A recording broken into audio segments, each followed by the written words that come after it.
دوستو، بزرگوں اور بھائیوں، ہم مسلمان ہیں۔ اللہ تبارک و تعالیٰ نے جو دین برحق ہمیں عطا فرمایا ہے، وہ دین ہماری تمام ضروریات کو پورا کرتا ہے۔ ہمیں یہ حکم دیا گیا ہے کہ ہم اللہ سے جب بھی مانگیں دنیا اور آخرت کی بھلائی مانگیں۔ ہمارے ہاں چونکہ ایک بڑا طبقہ ایسا ہوتا ہے الا ماشاء اللہ جس کو دنیاوی ضروریات پوری طرح گھیر لیتی ہیں اور دنیا داری کے مسائل ذہن پر، دل پر پوری طرح حاوی ہو جاتے ہیں۔ ہر وقت تصور یہی رہتا ہے کہ کسی طریقے سے میری دنیا داری مضبوط ہو جائے، میری دنیا داری مکمل ہو جائے، میرے روزمرہ کے کام پختہ ہو جائیں۔ اس کا لازمی نتیجہ یہ نکلتا ہے کہ انسان دینی کاموں کو بھی معاذ اللہ دنیا کے لیے کرنا شروع کر دیتا ہے۔ کعبۃ اللہ میں جا کر بھی، بیت اللہ شریف کا طواف کر کے بھی، حجر اسود کے بوسے کے بعد بھی، مقام ابراہیم پر نفل پڑھنے کے بعد بھی، حتیٰ کہ نبی اکرم صلی اللہ علیہ وسلم کی بارگاہ عالی مرتبت کی حاضری کے دوران بھی الا ماشاء اللہ لوگ دنیا ہی مانگتے رہتے ہیں۔ میرا فلانا کام ہو جائے، میرے بچوں کے معاملات سنور جائیں، فلاں کا مستقبل بہتر ہو جائے۔ دنیا کی خیر اللہ سے مانگنا برا نہیں، لیکن صرف دنیا ہی مانگنا اور اپنی آخرت کو فراموش کر دینا۔ اللہ فرماتے ہیں وَالْآخِرَةُ خَيْرٌ وَأَبْقَىٰ، آخرت تمہارے لیے بہتر بھی ہے اور ہمیشہ باقی رہنے والی بھی ہے۔ قرآن مجید نے سورہ بقرہ کے اندر قریش مکہ کی اس عادت کا ذکر کیا ہے۔ فرمایا جب وہ حج کرتے تو ان کا طریقہ یہ تھا کہ وَمِنَ النَّاسِ مَن يَقُولُ رَبَّنَا آتِنَا فِي الدُّنْيَا، ان میں سے کچھ لوگ یہ کہا کرتے تھے کہ یا اللہ ہمیں دنیا عطا کر دے، ہمیں دنیا دے دے۔ رب فرماتا ہے وَمَا لَهُ فِي الْآخِرَةِ مِنْ خَلَاقٍ، ان لوگوں کا آخرت میں کوئی حصہ نہیں۔ مانگی بھی ہے تو صرف دنیا، حج کر کے بھی دنیا، اللہ کے گھر جا کے بھی دنیا، شیخ کا بیعت ہو کے بھی دنیا، دینی محفل سے مراد بھی یہ، دینی اجتماعات کر کے بھی، دینی مدارس قائم کر کے بھی، خانقاہ کا مسجد کا ماحول بنا کے بھی، اس سے بھی مطالبہ فقط دنیا کا۔ ان کفار کی اس عادت کو ذکر کر کے ہمیں سمجھایا گیا کہ جو فقط دنیا مانگتا ہے اس کا آخرت میں کوئی حصہ، اور فرمایا کچھ لوگ ایسے ہیں وَمِنْهُمْ مَنْ يَقُولُ رَبَّنَا آتِنَا فِي الدُّنْيَا حَسَنَةً، اچھا انہوں نے دنیا بھی مانگی تو صرف دنیا مانگی، حسنہ نہیں مانگی۔ اور یہاں فرمایا کچھ لوگ ایسے ہیں جو رب سے کہتے ہیں یا اللہ ہمیں دنیا میں بھی بھلائی عطا فرما، دنیا بھی دے تو حسنہ دینا، وہ دنیا دینا جو ہمارے دین کو تقویت دے، وہ دنیا دینا جو ہمارے اعمال حسنہ کو مضبوط کرے، دینی معاملات کو تقویت دے، دنیا بھی وہی عطا فرما۔ اور ساتھ کہتے ہیں وَفِي الْآخِرَةِ حَسَنَةً، یا اللہ ہمیں آخرت میں بھی بھلائی ہی عطا فرما، وَقِنَا عَذَابَ النَّارِ، اور ہمیں دوزخ کے عذاب سے بچا، اولئک لہم نصیب مما کسبوا، فرمایا ایسوں کو ان کی کمائی ہی ملے گی، جو انہوں نے کیا ہے وہ خوش نصیبی انہیں ضرور میسر آئے گی، چونکہ دنیا بھی مانگ رہے ہیں، آخرت بھی مانگ رہے ہیں۔ ہمیشہ کوئی بھی کام کریں کسی قسم کا بھی، اس میں یہ دیکھیں کہ کیا اس میں میرے لیے کوئی ذخیرہ آخرت بنے گا، کیا یہ کام میری قبر میں، حشر میں، قیامت میں میرے لیے کوئی فائدہ مند ہوگا۔ میں بڑے درد سے عرض کرتا ہوں بعض لوگ دینی کام کرتے ہیں اور ان سے جب سوالات کیے جاتے ہیں تو وہ بعض اوقات تکلیف دہ معاملہ ہو جاتا ہے کہ اس دینی کام کے پیچھے بھی وہ والا خلوص نہیں جو ایک مسلمان کا رب و رسول کے ساتھ ہونا چاہیے، اس دینی کام کے پیچھے بھی کچھ دنیاوی مقاصد موجود ہیں۔ تو اگر بڑی پگڑی اور بڑے جبے کے پیچھے بھی ایک دنیا دار چھپا ہوا ہو، لوگوں کو تو دھوکہ دیا جا سکتا ہے، رب و رسول کو تو نہیں نہ دیا جا سکتا۔ وہاں تو دلوں کا خلوص ہی پہنچتا ہے، وہاں تو نیتوں کا حسن ہی پہنچتا ہے۔ تو اللہ تبارک و تعالیٰ سے جب بھی سوال کیا جائے دنیا اور آخرت کی بہتری کا سوال کیا جائے۔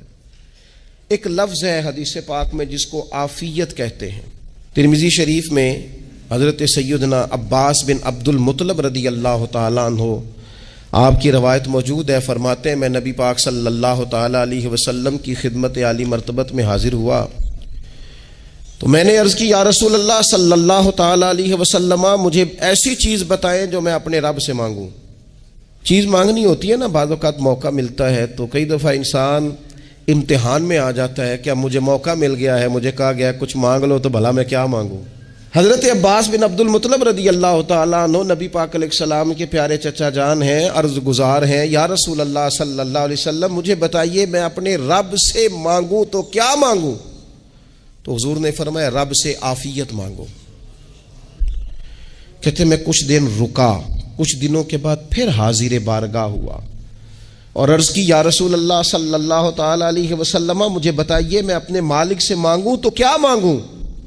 تو حضور نے پھر فرمایا اللہ سے مانگنا تو عافیت مانگنا۔ بزرگ فرماتے ہیں یہ عافیت کیا ہے؟ عافیت یہ ہے کہ یا اللہ ظاہری پریشانیاں، باطنی پریشانیاں، اے اللہ ظاہر کے میل کچیل بھی دور ہو جائیں، باطن کے بھی دور ہو جائیں، اے اللہ ہر معاملے میں، ہر آزمائش میں، ہر دکھ میں ہمیں تیری پناہ نصیب ہو جائے، یہ عافیت ہے۔ اور صوفیہ کرام فرماتے ہیں عافیت سے بڑی نعمت کوئی نہیں اگر کسی کو میسر آئے تو، عافیت سے بڑا حسن کوئی نہیں اگر کسی شخص کو یہ نصیب ہو جائے۔ اور ایک اللہ والے نے تو ایک اور بڑا خوبصورت ترجمہ یہاں کیا ہے، وہ کہتے ہیں عافیت کا مطلب ہے دل کا قرار، عافیت کا مطلب ہے باطن کا سکون، عافیت کا مطلب ہے انسان کے مزاج کا حوصلہ، ٹھنڈک، بردباری۔ جس بندے کو عافیت نصیب ہو جاتی ہے گویا اللہ اسے سکون کی دولت عطا فرما دیتا ہے، تھوڑے پیسوں میں بھی سکون، بغیر شہرت کے بھی سکون، کوئی بات مان لے تب بھی سکون، کوئی دھتکار دے پھر بھی سکون، لوگوں کی گڈ بک میں ہو پھر بھی سکون، اور اگر لوگ سارے مخالفت میں آ جائیں تو چونکہ اللہ نے عافیت دی ہے پھر بھی سکون۔ اللہ تعالیٰ نے ان لوگوں کو قرار کی دولت، اللہ سے عافیت مانگی جائے، اس میں دنیا کی بھی بھلائی شامل ہے، آخرت کی بھی بھلائی شامل۔ نبی اکرم صلی اللہ تعالیٰ علیہ وسلم توجہ دلاتے کہ اللہ سے تم عافیت مانگو۔ ہمارا نا جی، کیونکہ سب سے بڑا مسئلہ روحانی تربیت کا ہے، ہمارے ہاں باتیں ڈھیر سارے لوگوں کو آتی ہیں اور بہت زیادہ آتی ہیں، منصوبہ بندی کرنا، پلاننگ کرنا، اپنے معاملات کو خود سے کیسے لے کے چلنا ہے، کیسے ٹھیک کرنا ہے، اپنے حق میں دنیا کو کس طرح قائل کرنا ہے، یہ ڈھیر سارے لوگوں کو آتا ہے، اور اپنے حق میں دلائل کس طرح قائم کرنے ہیں، اس میں بہت سارے لوگ خود کفیل ہوتے ہیں، انہیں کسی سے مشاورت کی بھی ضرورت نہیں ہوتی۔ لیکن اللہ کی بارگاہ سے اپنا رشتہ کیسے جوڑنا ہے، مالک سے کرم کا سوالی کس طرح کر کے ہونا ہے، اللہ سے عافیت کا سوال کیسے کرنا ہے، یہ چونکہ روحانی تربیت میں ہمارا مزاج نہیں ہوتا لہذا ہم اس طرف جاتے نہیں، ہم وہ اپنی مرضی کی چیزیں، یعنی وظیفہ پوچھ کے گئے ایک صاحب، کچھ عرصے کے بعد آئے ہیں تو آ کے کہتے ہیں مولانا صاحب، پیر صاحب یا قاری صاحب یا فلاں صاحب، کسی سے بھی پوچھ کے گئے جس کو نیک آدمی جانا، پھر لوٹ کر آ کے کہتے ہیں کہ آپ نے وظیفہ بتایا تھا پر کام کوئی نہیں ہوا۔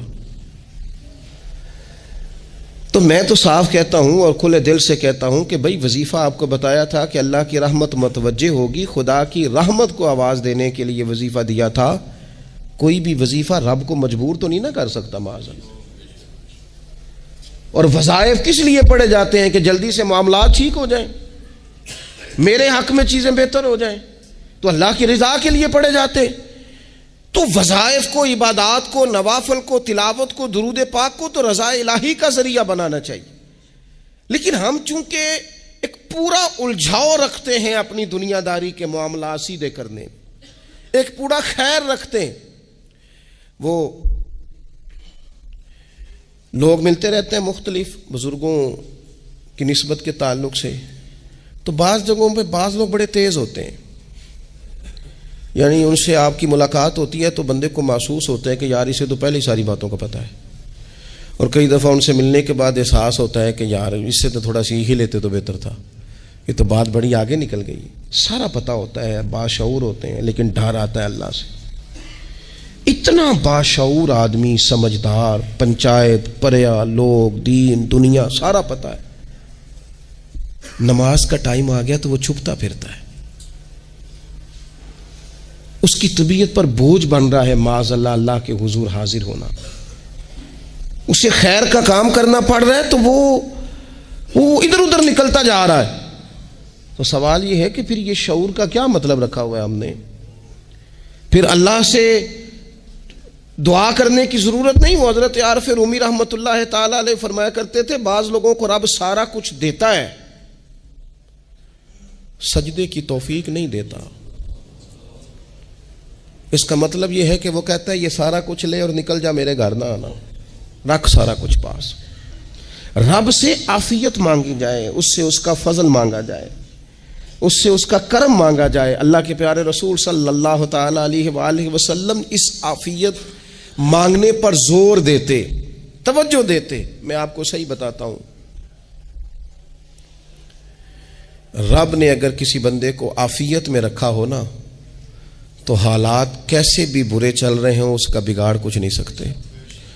اور اللہ تعالیٰ معاف کرے، 100 دفعہ خاکم بدہن اگر کسی وقت اس کے کرم کی نگاہ پھر جائے تو پھر سارے اسباب سمیت بھی انسان اپنے پیروں پہ کھڑا نہیں رہ سکتا۔ اس سے جب تک طلب کرم نہیں ہوتا، طلب عافیت نہیں ہوتی، اس کی بارگاہ سے جب تک بندہ مومن پورا رجوع نہیں کرتا، یہ عافیت اتنی اعلیٰ چیز ہے کہ نبی پاک علیہ السلام نے فرمایا آذان اور اقامت کے درمیان جو وقت ہوتا ہے اس میں دعائیں رد نہیں ہوتی۔ دعا مانگا کرو گے تمہاری اللہ اپنے فضل سے قبول کر لے گا۔ عرض کی یا رسول اللہ کیا مانگے؟ تو فرمایا عافیت مانگو رب سے۔ حضرت انس بن مالک حدیث کے راوی ہیں رضی اللہ تعالیٰ عنہ، یہاں بھی فرمایا یہ عین قبولیت کا ٹائم ہے، اب اللہ سے عافیت مانگ لو، اس کی پناہ۔ ہم دعاؤں میں بھی محدود ہو جاتے ہیں۔ رب دا طالب کوئی نہ ملیا، جو ملیا طالب زردہ ہو، دعاؤں میں بھی حد بندی۔ بعض اوقات بچے بھی تربیت کرتے ہیں نا، ایک مولانا ہے ان کا خیال ہے کہ انہوں نے مجھ سے کچھ پڑھا ہے تو کبھی کبھی استاد جی کہہ دیتے ہیں، بہت پرانی بات ہے، انہوں نے مجھے فون کیا کہ اگر آپ کبھی تشریف لائیں، تو میں نے کہا پتر دعا مانگ اللہ کو چھوٹی جی گڈی دے وے۔ تو اس بچے نے میری بڑی تربیت کی، کہنے لگا استاد جی اللہ کو لو منگنی ہے تو وڈی ساری منگو، آپ نے محدود کیوں کیا کہ بھئی یہ چھوٹی سی اللہ گاڑی کیوں اللہ چھوٹی دے، رب دے تو بڑی دے اور رحمت سے دے، اللہ سے مانگنی ہے نا جی۔ ہم تربیت نہیں لیتے۔ میں نے اس کا شکریہ ادا کیا، میں نے کہا بیٹے تو نے بڑی سونی بات کی، اللہ تجھے اس کا اجر عطا کرے، اللہ تجھے برکات عطا کرے۔ اگر آپ نے سیکھنا ہے تو پھر آپ سیکھ لیں گے، اور اگر نہیں سیکھنا تو پھر یہی کہنا ہے ساری عمر لانگی بندہ کو نہیں ملیا، چونکہ مزاج نہیں ہے نا سیکھنے کا، اس لیے پھر ملا ہی کوئی نہیں، پھر ساری زندگی کو میسر ہی نہیں آیا، کسی نے نصیحت ہی نہیں کی، کوئی آنکھوں کو بھایا ہی نہیں، خود ہی بڑے سیانے تھے، خود ہی بہت بڑے تھے، اپنا قد بھی بڑا اونچا تھا، سب ٹھگنے چھوٹے اور کمزور اور بوڑے نظر آئے۔ عزیز بھائی، جب عافیت، ایک بزرگ تھے ہر وقت اللہ سے عافیت مانگتے تھے، ہر وقت اللہ سے عافیت مانگتے تھے، ہر وقت عافیت مانگتے تھے۔ لوگوں نے پوچھا، لوگ ان کو صالح جانتے تھے، نیک سمجھتے تھے کہ حضور آپ اور کوئی دعا مانگتے نہیں، عافیت ہی مانگتے ہیں۔ فرمانے لگے میں مانگا کرتا تھا شروع میں، بعد میں خیال آیا ہے اور بھی دعائیں مانگا کرتا تھا، یہ احساس بعد میں نصیب ہوا۔ فرماتے میں مزدوری کرتا تھا، مال برداری کرتا تھا، ایک جگہ پہ ڈیوٹی کر رہا تھا تو تھک گیا، اور وہ جو کام لینے والے لوگ تھے ان کا رویہ بھی بڑا ترش تھا، تکلیف ہوئی، تو میں نے اپنے مالک کی بارگاہ میں عرض کی مالک اگر 2 روٹی بغیر مجھے مشقت کے مل جائے دن میں تو تیری بارگاہ تو بڑی کریم ہے۔ کہتے ہیں میں نے یہ دعا مانگ لی، ذرا میں تھوڑا آگے بڑھا تو 2 بندے آپس میں لڑ رہے تھے، میں ان کی صلح کرانے کے لیے، انہیں بچانے کے لیے آگے بڑھا، تو میں جس کو چھڑا رہا تھا دوسرے نے میرے اوپر ضرب لگا دی، میرا بھی سر پھٹ گیا۔ تھوڑی دیر کے بعد وہاں پولیس آ گئی، وہ تینوں کو لڑنے والا سمجھ کے اٹھا کے لے گئے، مجھے جیل ہو گئی۔ 2 روٹیاں بغیر مشقت کے روز ملنی شروع ہو گئی۔ دعا مانگی تھی نا کہ یا اللہ 2 روٹیاں مل جائے نا بغیر مشقت کے، کہتے ہیں وہ 2 روٹیاں روز ملتی، کوئی کام نہیں کرنا پڑتا تھا، پر جیل ہو گئی۔ فرماتے ہیں میں بڑا پریشان تھا، روز روٹیاں پابندی سے آتی اور بہترین آتی، کھانا ملتا۔ پھر کچھ عرصے کے بعد میں نے سوچا کہ یار یہ دعا تو قبول ہو گئی نا تیری، اب تو اگر اس پر کوئی الگ بات کرے گا تو وہ تو غلط کرے گا۔ کہتے پھر خود ہی میرے دل میں اللہ نے بات ڈالی اور میں نے عرض کی مالک 2 روٹیاں نہیں، مجھے تو عافیت چاہیے، مجھے تو عافیت دے، میرے اوپر تو کرم فرما، تو نظر رحمت کر، جے ایک قطرہ بخشے مینوں، جے ایک قطرہ بخشے مینوں تے کام بن جاندا ہی میرا، مہربانی کر، عافیت عطا کر۔ فرماتے پھر خدا نے کرم کیا، کہاں سے اسباب بنے میرے جیل سے چھوٹنے کے، کون کون میرے ضمانتی بنے اللہ ہی جانتا ہے۔ فرماتے ہیں دروازے بھی کھل گئے، رزق بھی ملتا ہے، صحت بھی میسر ہے، سجدہ بھی کر لیتا ہوں، سویرے تلاوت بھی کرتا ہوں، شام کو مدینے والے کی بارگاہ میں رج کے درود و سلام بھی عرض کرتا ہوں، میں ممکن ہوتا ہے تو کسی غریب کی داد رسی بھی کرتا ہوں۔ اب سمجھ آئی ہے، ربنا آتنا فی الدنیا حسنۃ وفی الآخرۃ حسنۃ وقنا عذاب النار۔ اب سمجھ آئی ہے رب سے جب بھی مانگنا ہے عافیت ہی مانگنی ہے، اس سے کرم مانگ۔ ہم نے محدود دعائیں رکھی ہوئی ہیں، محدود، وہ جی فلانا کام میرا ہو جائے تو بھئی وہ ایک ہو گیا، اس کے بعد پھر نئی ٹینشن بن جائے گی، نہیں میں جی بچوں کی شادی کر لوں جی پھر میں فارغ ہوں۔ آپ شادی کر کے دیکھیں، لاگو پتہ جائے گا کیسے فارغ ہوتے ہیں۔ آپ یہاں رکتے کیوں ہیں؟ آپ خدا سے عافیت کیوں نہیں طلب کرتے؟ اس کی بارگاہ سے وہ کیوں نہیں مانگتے کہ جو ایک قطرہ ملے تو دنیا اور آخرت کے سارے کام ہو جائے؟ اس سے اس کی رحمت کا سوال کرے، اس سے اس کے کرم کا سوال کرے۔ اللہ کی بارگاہ میں بھی حاضر ہونا اور جچی تلی اور جناب ناپ تول کر اور محدود چیزوں کا سوال کرنا، مالک سے مانگیں، اور وہ جب دیتا ہے تو دیتا بھی بے حساب ہی ہے۔ وہ جب عطا کرتا ہے تو کرم کے دروازے کھول کے عطا کرتا ہے، ورنہ تو ایک الجھن سے انسان نکلتا ہے دوسری میں الجھ جاتا ہے، ایک گتھی کو سلجھاتا ہے۔ پھر اقبال رو پڑے تھے، کہنے لگے میں عقل کی گتھیاں سلجھا چکا ہوں، یا رب مجھے صاحب جنوں کر دے۔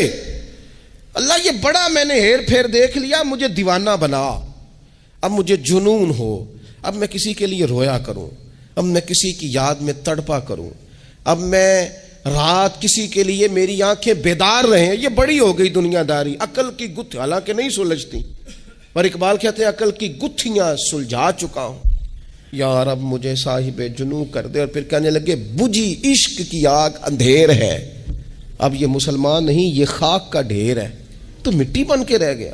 کیا کہاں اپنی ساری توجہات کا قبلہ کس چیز کو؟ میرے عزیزو اللہ سے عافیت۔ نبی پاک علیہ الصلوۃ والسلام نے ایک شخص سے پوچھا کیا دعا مانگ رہے ہو؟ تو اس نے کہا یا رسول اللہ میں اللہ کی بارگاہ میں صبر کا سوال کر رہا ہوں۔ تو حضور فرمانے لگے صبر تو مصیبت پر ہوتا ہے۔ یا رسول اللہ پھر کیا مانگوں؟ آپ ان جملوں اور لفظوں کی گہرائی کو سمجھیں، صبر کے لیے تو پہلے مصیبت آئے گی، پھر صبر آئے گا۔ تو یا رسول اللہ کیا مانگوں؟ فرمایا تو رب سے عافیت مانگ۔ مانا کیا ہے؟ مصیبت آئے کیوں؟ اللہ تجھے اپنی حفاظت کے حصار میں لے لے، وہ وقت ہی کیوں آئے کہ جب تیری طبیعت الجھ جائے، جب تو پریشان ہو جائے، جب تو تو اللہ سے عافیت مانگنا۔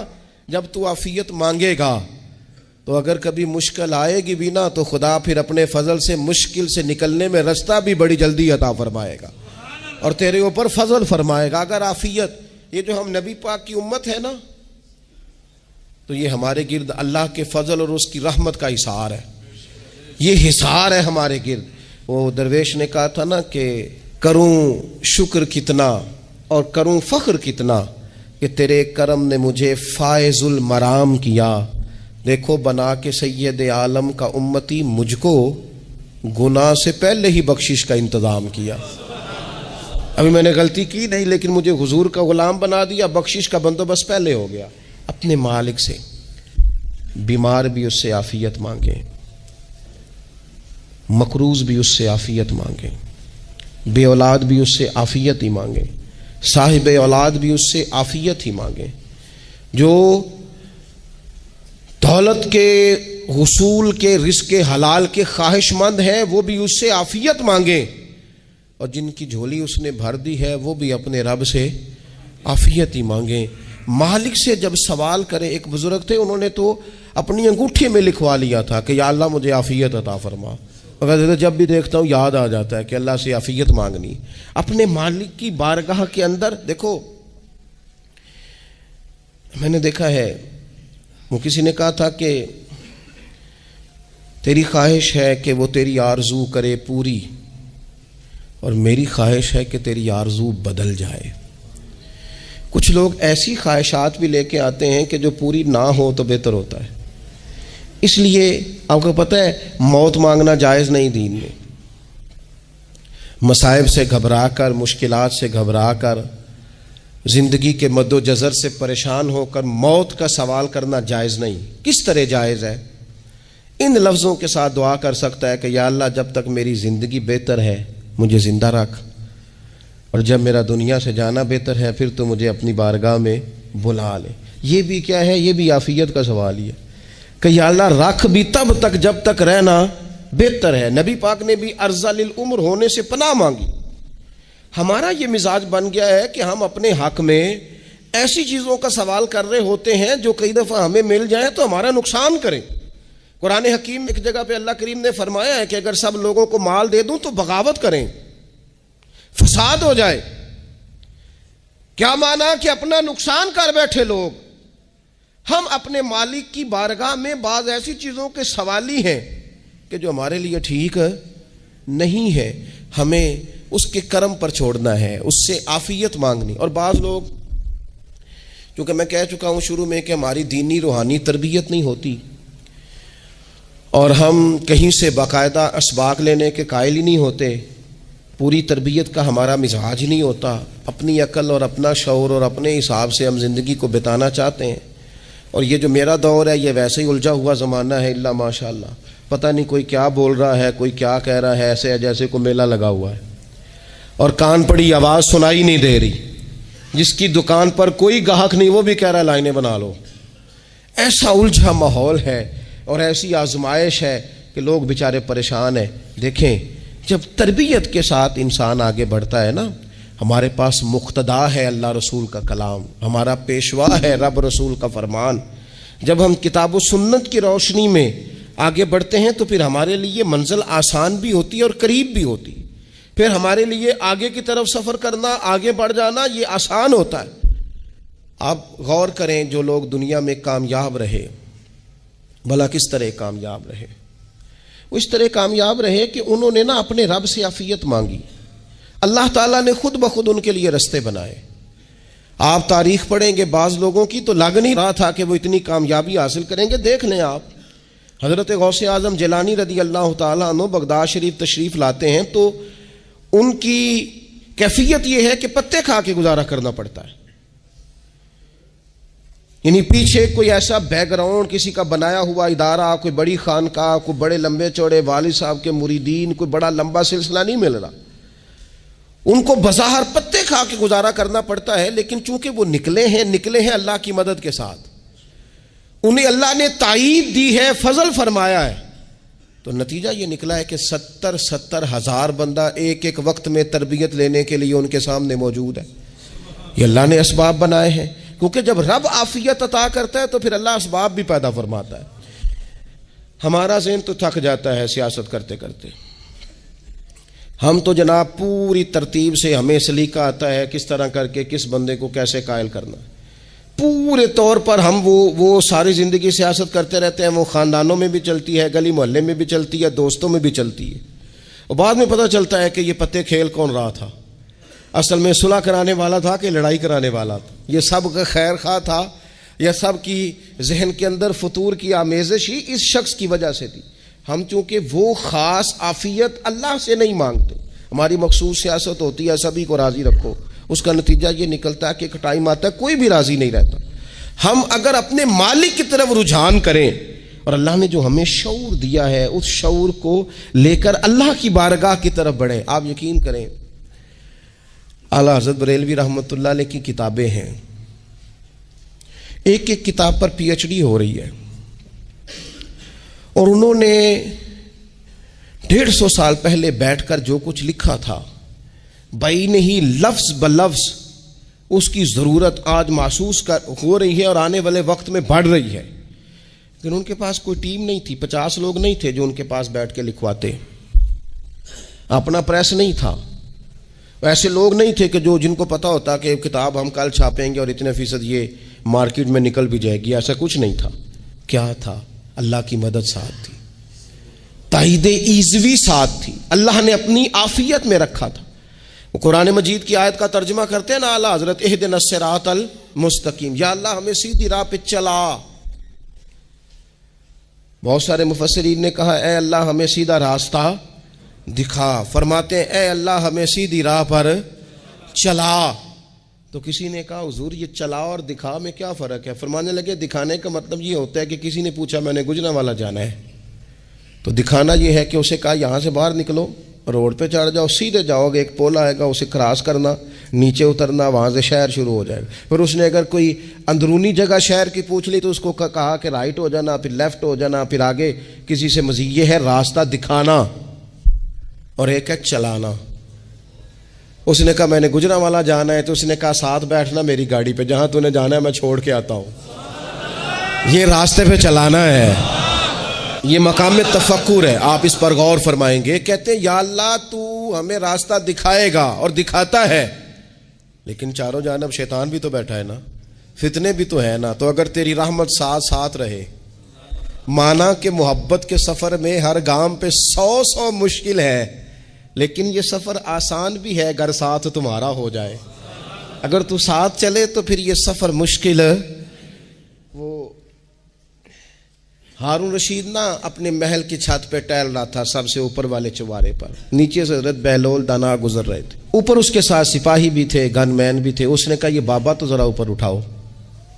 انہوں نے ایک ڈولی، ایک ٹوکری سمجھ لیں، اس کو رسیاں باندھ کے نیچے پھینکا۔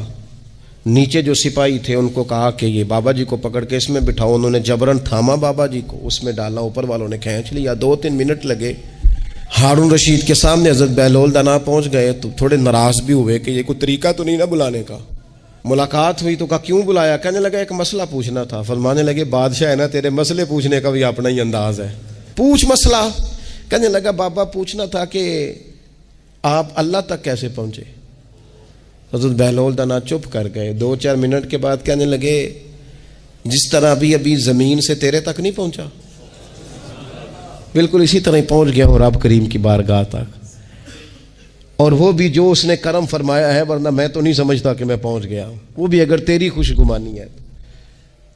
ہارون رشید کہنے لگا مجھے سمجھ نہیں آئی۔ فرمانے لگے تو بادشاہ جو ہے اتنی جلدی کیسے سمجھ میں آئے گی تجھے بات؟ فرمانے لگے اگر میں تجھ سے ملنا چاہتا نا تو میں ایک درخواست لکھتا، پھر کسی وزیر سے سفارشی سائن کراتا، پھر وہ جمع کراتا، پھر مجھے ٹائم ملتا کہ فلاں دن فلاں تاریخ فلاں ٹائم آ جانا، پھر آ کے میں لائن میں لگتا، پھر بھی تو بادشاہ ہے، تیرا موڈ بنتا ملنے کا کہ نہ بنتا۔ جب میں چاہتا تو پتہ نہیں کتنا ٹائم لگ جاتا، جب تو نے چاہا ہے نا تو 1 منٹ بھی نہیں لگا۔ فرمانے لگے میں نے دعویٰ ہی نہیں کیا کہ میں جد و جہد کر کے پہنچوں گا، میں نے تو رب کی بارگاہ میں عاجزی کی ہے، پھر رب نے ہی کرم فرمایا ہے، اسی نے مہربانی کی ہے۔ مانا کہ محبت کے سفر میں ہر گام پہ 100 مشکل ہے، لیکن یہ سفر آسان بھی ہے اگر ساتھ تمہارا ہو جائے۔ اس کے کرم کا ساتھ رہا ہے، اس سے عافیت مانگی ہے، اپنے آپ کو اس کے سپرد کیا ہے تو اس نے کرم کر دیا۔ جب تک یہ مزاج نہیں ہم بناتے کہ مالک سے عافیت کا سوال کریں، اپنے آپ کو اپنے رب کے حوالے کر دیں، اس کی رحمتوں کے سپرد کر دیں، اتنی دیر تک زندگی میں ٹھہراؤ نہیں آتا، قرار نہیں آتا۔ مشکات میں موجود ہے، اللہ کے پیارے رسول صلی اللہ تعالی علیہ وسلم تیمارداری کے لیے گئے تو صحابہ کرام فرماتے ہیں وہ بندہ نا اتنا پتلا نحیف اور لاغر ہو گیا تھا جس طرح چڑیا کا بچہ ہوتا ہے، کمزوری ضعف طاری تھا۔ تو محبوب کریم نے اسے دیکھا تو بڑے کریمانہ انداز میں کریم فرمانے لگے تو کوئی دعا نہیں مانگتا، تو عافیت نہیں مانگتا اللہ سے؟ عرض کی یا رسول اللہ صلی اللہ تعالی علیہ وسلم، میں نے اپنے رب کی بارگاہ میں عرض کی ہے مالک قیامت کا عذاب بڑا سخت ہے، میں نہیں برداشت کر سکتا، تو نے اگر مجھے کوئی سزا دینی ہے تو یہیں دے لے، قیامت کو نہ دینا۔ تو کہتے ہیں محبوب فرمانے لگے سبحان اللہ، او خدا کے بندے تو رب کی سزا دنیا میں بھی نہیں سہ سکتا، اللہ سے یہ بھی سوال نہ کر، تو رب سے کہہ ربنا آتنا فی الدنیا حسنۃ وفی الآخرۃ حسنۃ وقنا عذاب النار۔ تو رب سے دنیا میں بھی حسنہ مانگ، بھلائی مانگ، تو آخرت کے لیے بھی بھلائی مانگ، تو اس سے عافیت کا سوال کر۔ تو نے یہ سوال کیوں کیا؟ عرض کی یا رسول اللہ کرم ہو گیا ہے، مجھے سمجھ آ گئی ہے، اب میں اسی طرح ہی کروں گا۔ عزیز دوستو ہم کہاں سہ سکتے ہیں؟ ہم دنیا میں رب کی سزا ہم نہیں سہ سکتے، ہم کمزور ہیں تو گرمی نہیں سہ سکتے، شدید سردی نہیں سہ سکتے، شدت کی بھوک لوگ نہیں سہ سکتے، کوئی آزمائش نہیں سہ سکتے۔ وہ جو لوگ بعض اوقات کہہ دیتے ہیں نا جی فلاں چیز ہمارے اعمال کا نتیجہ ہے، تو میں کیا کرتا ہوں، نہ کو یار، ہم تو یہ بھی نہیں سہ سکتے، ہم کہاں برداشت کر سکتے ہیں، ہمیں تو وہ معاف ہی فرمائے، ہم حساب والے ہے ہی نہیں، ہم تو صرف معافی والے ہیں۔ ہم سے نہ حساب پوچھے، اس نے حساب پوچھا تو پھر تو بڑی مشکل ہو جائے گی، اگر اس نے حساب پوچھا تو بڑی رسوائی ہو جائے گی، اگر حساب پوچھا تو مشکلات سامنے دکھائی دینے لگ جائیں گی۔ ہم سے تو وہ درگزر والا معاملہ کرے، ہم سے تو وہ کہے جا میں نے محبوب کے صدقے تجھے معاف کیا، جا تیرے لیے رحمت اور بخشش والا فیصلہ کیا۔ وہ کوئی سبب، اس کی رحمت کسی سبب کو دیکھ لے اور درگزر کر لے۔ تو آج کی پوری گفتگو میں آج آپ کو بڑی ذمہ داری سے یہ گزارش کر رہا ہوں، اللہ سے عافیت مانگے، ہر وقت عافیت مانگے۔ میری سالوں سے روٹین ہے، میں دعا مانگتا ہوں، اللہم انا نسألک العفو والعافیت فی الدین والدنیا والآخرہ۔ اور یہ خاموش تبلیغ ہوتی رہی، میں مانگتا رہا، کئی بچوں کو ویسے یاد ہو گئی، اس کو یاد کر لیں، اللہ سے عافیت مانگے، دین میں، دنیا میں، آخرت میں، اس کو اپنا مزاج بنائیں۔ اللہ تبارک و تعالی ہم سب کو عافیت نصیب فرمائے۔